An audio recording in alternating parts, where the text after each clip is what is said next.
Bonjour à tous, nous commençons aujourd'hui la 4e Mishnah du 6e Pérek, Mishnah Dalet. La Mishnah nous enseigne le cas de celui à Socher et Tapara qui a loué une vache. Pourquoi? Quelle était son utilisation de cette vache? La Charosh Bahar. Il voulait utiliser cette vache pour labourer son champ dans la montagne. Vecharash Babika. Et ensuite, il n'a pas fait ce qu'il avait prévu au départ, mais il a été labouré dans une plaine. Donc au propriétaire de la vache, il lui a dit: je t'emprunte, je te loue cette vache pour pouvoir labourer dans la montagne. Et il a été labouré dans la Bika, dans la plaine.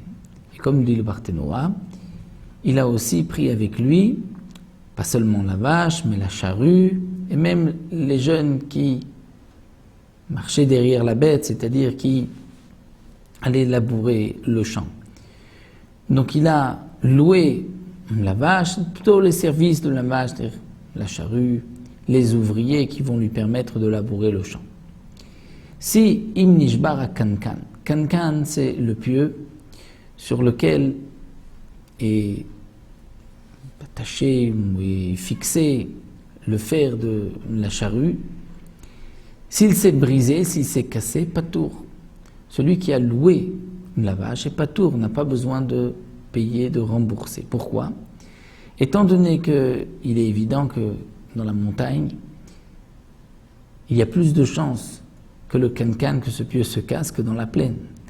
Donc puisqu'il avait dit au propriétaire: je loue cette vache pour aller labourer dans la montagne, il y avait déjà plus de chances que le cancan, ce pieu, se brise. Donc même s'il a été dans la Bika et qu'il n'a pas fait ce qu'il avait prévu, ce n'était pas l'accord qu'ils avaient entre eux, mais si le cancan s'est cassé, le propriétaire ne peut pas dire: il s'est cassé parce que tu as été dans la plaine.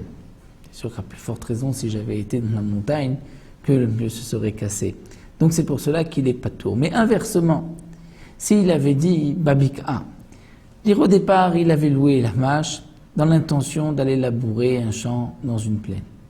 Vecharash Bahar, et il a été labouré un champ, un terrain qu'il avait sur la montagne. Là c'est le kankan, im nishbar, kankan chayav, puisque le propriétaire lui dira: pourquoi la charrue s'est cassée? C'est parce que tu es monté sur la montagne. Dans la montagne, la terre est plus dure, il y a plus de roches, et donc c'est normal que le kankan s'est cassé.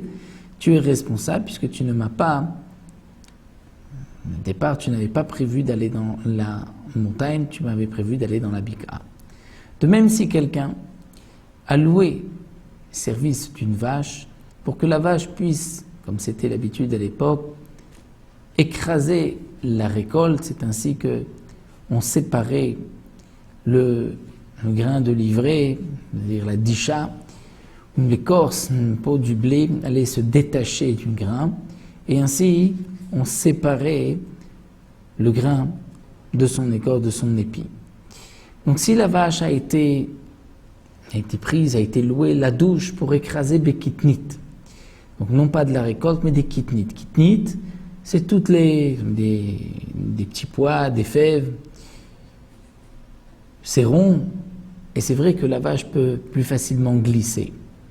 Celui qui a loué la vache, en fin de compte, Vedash Batvoa, il a préféré donner comme travail à cette vache d'écraser, de faire la disha de la récolte du blé.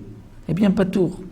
Même si la vache a glissé, donc il y a eu un dommage qui a été causé, celui qui a loué la vache est pas tour, puisqu'il dira au propriétaire: ce n'est pas de ma faute, ce n'est pas parce que j'ai changé, ce n'est pas parce que j'ai fait écraser la récolte, parce qu'à plus forte raison, si j'avais laissé, comme j'avais prévu auparavant, j'avais laissé la vache écraser des petits pois ou des fèves, elle avait plus de chances de glisser, de tomber et de s'endommager.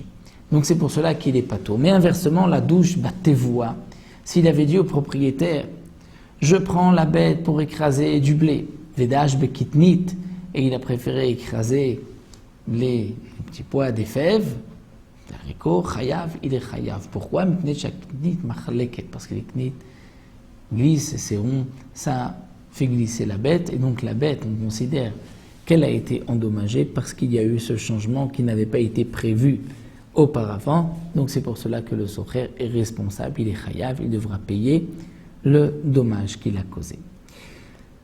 Merci pour donc la Mishnah Dalet. On poursuivra Bezrat Hashem une prochaine fois avec la Mishnah. À bientôt.